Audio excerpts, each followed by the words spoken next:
Árskóli á Sauðárkróki hefur á síðustu árum tekið þátt í fjölmörgum Comenius-verkefnum en aldrei jafnmörgum á einum vetri og síðasta vetur.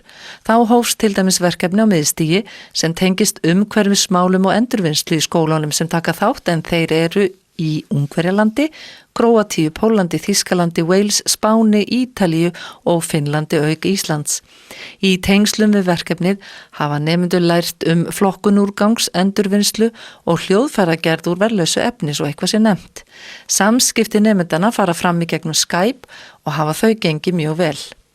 Og svona búin að ræða svolítið sem sagt út af hvað að við sem sagt eigum að passa okkur á hverju við hendum og hvar við hendum því og getum við notað þetta sem við erum að henda og svona, þetta er svona bara mikil umræða og þau eru rosalega meðvituð það. Já, mér langar að heyra það. Hvað eru þau meðvituð?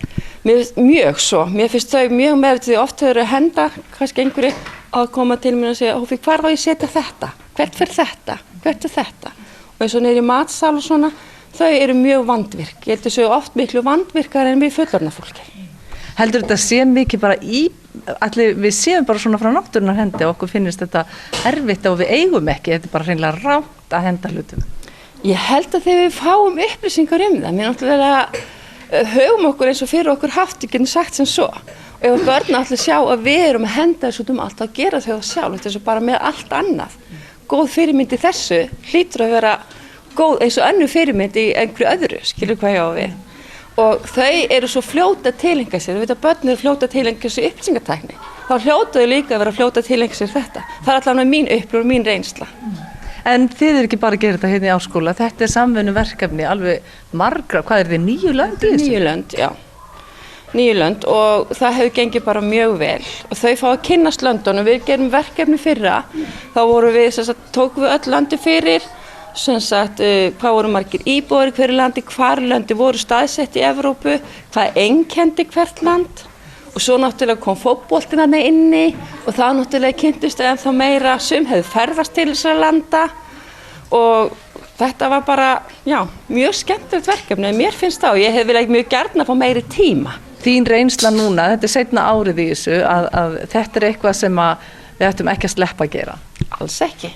Alls ekki bara fyrir utan það, bara fyrir okkur starfsfólkið líka, sem að vinnum að þessu, gaman að kynnast öðrum skólum, fólki frá öðrum skólum sem þau eru að gera. Það er bara heilmikið ná að mér finnst að fá að sjá hvað þau eru að gera og hvernig þau vinna úr. Og þið eru einmitt núna með gesti frá þessum löndum, er það ekki? Jú, og þau voru hérna í gær að funda hér í skólanum og skoða skólan og við voru svo heppinu og nýbúin að vera með þemadaga sem voru einmitt endurvinnsla og mjög skemmtileg afrastur og gaman að geta sýnt þeim og tvinna þetta tvennt saman og tala ekki þegar maraþon kemur líka inni, gaman að geta sett þetta allt saman.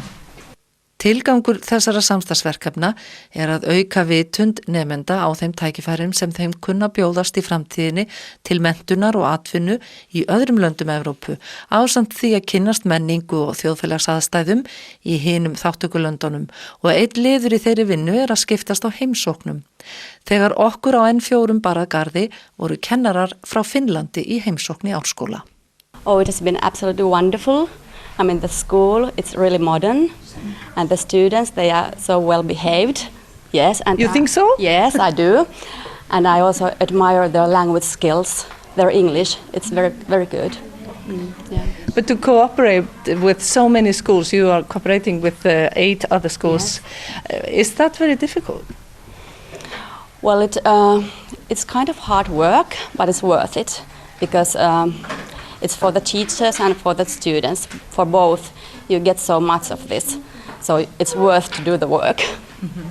But what do you think about this project? Is it important for kids to learn about this? Yes, because recycling, it's like important all over the world. And it's in every country, it's like a topic now that you have to recycle. How do you recycle? And in some other countries, well, in many countries, they are in recycling, they are in different levels. So it's very good to learn this. And you can just see it in the other countries. You're not all on the same level. Yeah. These 9 countries, are they? Well, we are not all in the same level, yes. But hopefully some way everybody will recycle. How is it in Finland? Well, we recycle quite a lot. We have paper waste, glass, metal, and then really good recycling centers as well. Yes, so I think it's quite good hands in Finland. So you can teach us a little bit, or what?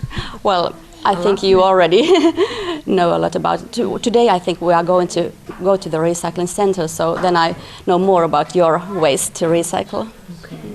Do you think it will be the first step for these two schools to work together in the future? Yeah, I hope so. I really hope so, yes.